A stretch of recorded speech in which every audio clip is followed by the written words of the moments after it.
बिस्मिल्लाहिर्रहमानिर्रहीम। अस्सलाम वालेकुम दोस्तों, अपनी नेक्स्ट वीडियो के साथ आपको वेलकम करता हूँ अपने इस चैनल में। उम्मीद है आप सब खैरियत से होंगे। तो चलते हैं आज की अहम न्यूज़ की जानब। सबसे पहले तो हम बात करेंगे कि स्पेन में बस का जो ड्राइवर लाइसेंस है उसके बारे में एक बहुत अच्छी अपडेट सामने आई है हुकूमत की तरफ से, यानी कि फ्री ऑफ कास्ट आप ड्राइवर लाइसेंस कर सकते हैं बस चलाने का, जिसको ड्राइवर लाइसेंस डी कहा जाता है। तो इसके बारे में मैं आप लोगों के साथ तफसील से बात करूंगा और बताऊंगा कि किस तरह से आप ये कोर्स कर सकते हैं, किस तरह से आप ये लाइसेंस कर सकते हैं। इसके बाद पारो के बारे में एक अहम खुशखबरी है। काफ़ी दोस्तों की तरफ से इस पर ऑलरेडी कुछ कमेंट्स आए थे, तो हुकूमत की तरफ से भी एक वाज़ेह तरीक़ाकार वाज़ेह बताया गया, उस पर बात करेंगे। उसके बाद स्पेन बच्चों की नेशनलिटी के बारे में कुछ अहम मालूमात हैं, वो आप लोगों के साथ शेयर करूँगा। अरेगो सोशल के कॉन्ट्रैक्ट के बारे में दोस्तों की तरफ से कुछ कमेंट आए हैं, उसके बारे में बात करेंगे वीडियो के आखिर में। तो सबसे पहले तो अब हम बात करते हैं कि बस का जो ड्राइविंग लाइसेंस है, जिसको डी लाइसेंस भी कहा जाता है, वो आप किस तरह से फ्री कर सकते हैं। जैसा कि आपको मालूम है कि मैंने काफ़ी जॉब्स भी शेयर की थी आप लोगों के साथ। नॉर्वे, जर्मनी, स्वीडन, इवन के डेनमार्क और कुछ दूसरे मालिक जो हैं, वहाँ पे बहुत ज़्यादा डिमांड है। सेम लाइक कम्यूट चलाने वालों की, यानी कि ट्रक ड्राइवर्स की, सेम उसी तरह बस चलाने वालों की भी काफ़ी ज़्यादा डिमांड है। मेरे ज़ाती तौर पे चंद एक दोस्त हैं जो जर्मनी में बस चला रहे हैं, एक नॉर्वे में भी चला रहा है, और वो अच्छी खासी पे ले रहे हैं, जो कि तकरीबन 3,000 से 3,500-4,000 तक भी अगर वो ओवर टाइम काम करते हैं तो उनको मिलती है। यानी कि बहुत अच्छी अपॉर्चुनिटीज़ हैं। अगर आप ये लाइसेंस करते हैं तो आने वाले वक्त में आप किसी और मुल्क में भी अगर मूव होते हैं तो इसकी काफ़ी ज़्यादा डिमांड होगी। आपको याद होगा रिसेंटली मैंने आप लोगों के साथ कुछ जॉब शेयर की थी, जिसमें उन्होंने 6 महीने का सिर्फ एक्सपीरियंस मांगा था कि स्पेन का यहाँ पे कोई भी बस का लाइसेंस है और 6 महीने का आपका एक्सपीरियंस है तो आप जर्मनी में जाके और नॉर्वे में जाके काम कर सकते हैं। यानी कि बहुत अच्छी अपॉर्चुनिटी। अब मैं आप लोगों को बताता हूँ कि आप किस तरह से ये फ्री लाइसेंस कर सकते हैं। नीचे आपको मैं लिंक दे रहा हूँ इनम का क्या मेन काम है। इनम का काम है जो बेरोज़गार लोग हैं या जो मीडिया खुरनादा कर रहे हैं, कुछ घंटे काम कर रहे हैं और साथ साथ वो कोई काम करना चाहते हैं, अपने हुनर को मज़ीद डेवलप करना चाहते हैं या कोई नई फील्ड जो है उसमें काम करना चाहते हैं, तो उनके लिए वो नए से नए कोर्सेज़, नए से नए प्रोग्राम लेके आता है। अभी तक जो ड्राइविंग लाइसेंस से रिलेटेड था वो तमाम के तमाम जो थे वो मुख्तलिफ स्कूलों में करवाए जाते थे। इनम ने उसके बारे में कोई भी अब तक फ्री कोर्स या फ्री लाइसेंस की सहूलत नहीं दी थी। लेकिन अब उन्होंने, क्योंकि कोरोना के बाद काफ़ी ज़्यादा हालात टाइट हुए और काफ़ी ज़्यादा लोग बेरोज़गार हुए, पारों पे चले गए, तो उन्होंने उस वक्त ये कोर्सेज शुरू किए हैं। इसी तरह ये बस का कोर्स है जो कि आप ऑनलाइन भी कर सकते हैं और साथ साथ इनम के जो सेंटर्स बने हैं वहाँ से भी कर सकते हैं। यहाँ पे आपको ये बताता चलूँ कि ये जो डी लाइसेंस है इसमें आपने ना सिर्फ थ्योरी पास करनी होती है बल्कि आपने प्रैक्टिकल भी करना होता है जब ये आप करते हैं, क्योंकि प्रैक्टिकल जो बस चलाने का वो अच्छा खासा मुश्किल है, इतना आसान नहीं है।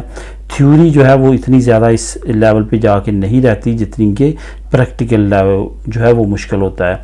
तो इस वजह से वो आपने तमाम का तमाम क्लियर करना होता है, जिसमें आपको इस कोर्स में तमाम चीज़ें वो करवाई जाएंगी जो कि ज़रूरी होंगी आपका लाइसेंस डी करने के लिए। इस अपॉर्चुनिटी से लाजमी तौर पर फ़ायदा उठाएँ। कुछ दोस्तों ने मुझे कमेंट करके पूछा भी था, पिछले महीनों भी कुछ कमेंट आए थे, तो उनके लिए ये एक बेहतरीन मौका है। अगर वो फ्री ऑफ कास्ट बस का लाइसेंस करना चाहते हैं, यानी कि डी लाइसेंस करना चाहते हैं, तो ये बेस्ट अपॉर्चुनिटी है उनके लिए। नीचे लिंक मौजूद है न्यूज़ लिंक नंबर 1 के नाम से, उस पर क्लिक करें और वहाँ पे जाके तमाम तरीक़ाकार वाज़ेह है, आप अपना अंदराज भी करवा सकते हैं और तमाम चीज़ें देख सकते हैं। वहाँ पे आपने जहाँ जिस प्रोविंस में रहते हैं उस लिहाज से आपने अपने इनम के साथ रब्ता करना है और वहाँ पे आप ये कोर्स को शुरू कर सकते हैं।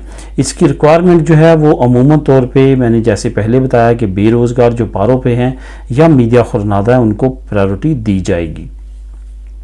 पारो के बारे में भी एक अहम खुशखबरी, एक अहम खबर आप लोगों के साथ शेयर करूंगा। इसका लिंक नंबर 2 जो है वो इसी न्यूज़ से रिलेटेड है, वो आप वहाँ पे क्लिक करके भी न्यूज़ जो है वो रीड कर सकेंगे।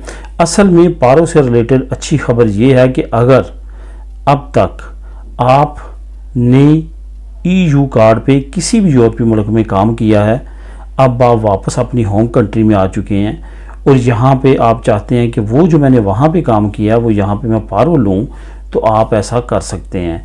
आपके लिए कानून साजी कर दी गई है पारो से रिलेटेड यूरोपीय यूनियन में, क्योंकि दूसरे मालिक में काफ़ी ज़्यादा लोग जो हैं वो जाके अब काम कर रहे हैं। जो EU कार्ड लेने के बाद वहाँ पे उन्होंने कॉन्ट्रैक्ट लिए, वहाँ पे काम किया, और काम करने के दौरान उन्होंने जो टैक्स पे किया है उसका कुछ हिस्सा आपकी उस कंट्री को भी आता है जिस कंट्री की बेस पे आपको वो डॉक्यूमेंट मिले होते हैं पहली मरतबा। तो यही वजह है कि यहाँ पे अगर आते हैं आप वापस और आप चाहते हैं कि आपको पारो दी जाए और पारो आप अप्लाई करना चाहते हैं तो आप कर सकते हैं। अब आपको पारो बाकायदा तौर पे मिलेगी। ये डिपेंड करता है आपके काम पे, कितना अर्सा आपने दूसरे मुल्क में जाके काम किया है, कौन सा काम किया है, आपका कितना टैक्स गया है, ये तमाम चीज़ें जो है वो डिपेंड करेंगी आपकी पारो पे। उसी लिहाज से आपको पारो दी जाएगी। यहाँ पे आपको यही बताता चलूँ कि पेंशन से रिलेटेड भी कुछ इसी तरह के कानून है। आज से चंद महीने पहले मैंने बाकायदा तौर पे इस पर वीडियो भी बनाई थी कि आप पेंशन किस तरह ले सकते हैं। अगर आपने EU कार्ड पे दूसरे मालिक में काम किया है और कल को आप रिटायर्ड होते हैं तो इट्स मीन कि वहाँ पे भी आपने काम किया है, तो क्या आप वहाँ पे जो आपने काम किया वहाँ की आपको पेंशन मिलेगी। वो मैंने ऑलरेडी इस पे वीडियो बनाई हुई है, आप वो वीडियो देख सकते हैं। अगर आपको उसके बारे में मालूमात चाहिए हो तो आप नीचे कमेंट भी कर सकते हैं। वो वीडियो का लिंक आप लोगों के साथ शेयर कर दूंगा या डिस्क्रिप्शन में आप लोगों को वो लिंक दे दूंगा वीडियो का, वहाँ पे आप देख सकेंगे। तो यहाँ पे आपको ये बहुत मुफीद और बहुत अच्छी न्यूज़ के साथ साथ इसका लिंक भी प्रोवाइड कर रहा हूँ। लिंक नंबर 2 जो है वो पारो से रिलेटेड है, उसको क्लिक करें, उसको रीड करें और वहाँ पे जो जो चीज़ें आपसे रिलेटेड हैं समझने वाली वो अच्छी तरह समझें और उसके बाद इस स्कीम से भी लाजमी तौर पे फ़ायदा उठाएं। अगर आपने पहले EU कार्ड पे किसी भी मुल्क में काम किया और अब आप पारो स्पेन में आके लेना चाहते हैं तो अब आपके लिए दरवाजे खुल चुके हैं, आप ये फैसिलिटी से फ़ायदा उठा सकते हैं। स्पेन बच्चों की नेशनलिटी से रिलेटेड कुछ अहम मालूमात हैं जो आप लोगों के साथ शेयर करूंगा। नंबर 1 तो ये कि कुछ दिन पहले मैंने आप लोगों के साथ वीडियो शेयर की थी, नॉलेज शेयर किया था कि बच्चों की नेशनलिटी अपनी नेशनलिटी लेने के बाद कहाँ पे जमा करवानी चाहिए। बहुत सारे लोगों के साथ मेरा रब्ता हुआ है, जो इन्फॉर्मेशन मिली है वो यही है कि जो इस वक्त ठीक प्रोसेस जा रहा है वो यहीं का चल रहा है, यानी कि आपने तमाम डॉक्यूमेंट्स वहाँ से मंगवा के यहाँ पे आपने अपनी तौर पे स्पेन के अंदर उनकी नेशनलिटी के तमाम डॉक्यूमेंट्स पूरा करने के बाद अप्लाई करने हैं। 2 तरीकाकार हैं, एक आपकी होम कंट्री है, एक यहाँ पे। ज़्यादातर लोग यहाँ पे कर रहे हैं, वहाँ पे नहीं कर रहे क्योंकि वहाँ पे ज़्यादा देर लगने का ख़तरा है। तो इस वजह से ये तरीका एक तो अपनाई। दूसरी बात, जो नए बच्चे पैदा होते हैं उनके बारे में कुछ वालिदैन को ये इल्म नहीं है। कुछ वालिदैन ये समझते हैं कि जब बच्चा पैदा होता है उसके ठीक 1 साल बाद जब वो डेट आती है तो उसके बाद वो अप्लाई कर सकते हैं। ऐसा बिल्कुल नहीं है। आपने जब उनकी उस बच्चे की पहली रेजिडेंसी लेनी है, वो इशू डेट जो है उस डेट से अगले साल जो इशू डेट उसी टाइम पे आएगी, फिर 1 साल मुकम्मल होगा। यानी कि वो कार्ड जब 1 साल का हो जाएगा तो उस वक्त आप उसकी नेशनलिटी अप्लाई कर सकते हैं, उससे पहले नहीं कर सकते। यह आपने बात जहन में रखनी है। उससे पहले अगर आप करेंगे तो आपका टाइम भी ज़ाया होगा, आपके पैसे भी ज़ाया होंगे और 1-2 साल बाद वो आपका नेशनलिटी भी रिजेक्ट हो जाएगी और दोबारा से आपको अप्लाई करना पड़ेगा और दोबारा से नए सिरे से टाइम शुरू होगा। इस वजह से इससे रिलेटेड आपने लाजमी तौर पे एहतियात करनी है। अरेगो सोशल के कॉन्ट्रैक्ट के बारे में जो दोस्तों के कमेंट्स हैं कि क्या आप 6 महीने का भी चलेगा। देखें, जब अरेगो फार्मासियोन की अनाउंसमेंट हुई है उस वक्त वाज़ी तौर पर यह कहा गया है 2 चीज़ें जो कि मैं दोबारा रिपीट करता चलूँ। उस वक्त मैंने आप लोगों के साथ वो लिंक भी दिए थे और उन वीडियोस के नीचे वो लिंक अभी तक अवेलेबल हैं। आप उनको क्लिक करके तमाम इन्फॉर्मेशन उन लिंक से ले सकते हैं जो कि सरकारी लिंक्स हैं। उसमें 2 चीज़ें वाज़ेह थी। नंबर 1 तो ये कि आपका जो कॉन्ट्रैक्ट है अरेगो सोशल का वो अब 6 महीने का भी चल जाएगा, टेम्पोरल भी चल जाएगा। ये ज़रूरी नहीं है कि मिनिमम 1 साल का हो। दूसरी जो वाज़ेह चीज़ थी वो ये थी कि जैसे अब आपकी 1 साल की रेजिडेंसी ख़त्म होगी, पहले आपको 2 साल की मिलती थी, फिर 2 साल की मिलती थी, यानी कि 4 साल की 2-2, तो अब आपको एक ही 4 साल की मिल जाएगी। उसके बाद पहले ये पाबंदी थी कि आप उस पर अपना बिज़नेस नहीं कर सकते थे और अगर आपने बिज़नेस की लिया तो काम नहीं कर सकते थे, अगर काम की लिया तो बिज़नेस नहीं कर सकते थे।